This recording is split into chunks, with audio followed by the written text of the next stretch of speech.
الشماخي حول المرور يمر يفسخ مدافع يدخل منطقة الجزاء. خطيرة العملية، روتري خطيرة الكرة، أولى أهداف المباراة. راقي العواني، راقي بأداء راقي يمضي أولى أهداف المباراة للنجم الذي الساحلي مع الدقيقة 19. يقول أنا موجود ويؤكد النجاعة والمهارة. نعيد المشاهدة بالتأكيد.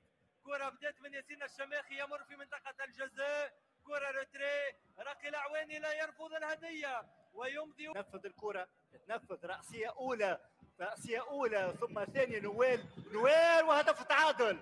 وهدف التعادل لصالح القوافل الرياضية بقفصة. بالفعل ما كانش في تسلل، ما كانش في تسلل. نويل أكبيري في المتابعة قلت رأسية أولى، كرة أبناء النجم اختالوها، يعني خرجت الكرة البرة خارج الميدان. أمامكم الإعادة، لكن نويل أكبيري في المتابعة سدد وغالت الحارس وسجل هدف التعديل للقوافل الرياضية بقفصة. قلت نويل أكبيري. شباك القوافل ذهابا عندما سجل الهدف الثالث، وإيابا وكرة خطيرة، خطور خارج المرمى والهدف الثاني. خروج خاطئ للحارس نديم بن ثابت في الدقيقة 10. ثاني أهداف المباراة يوسف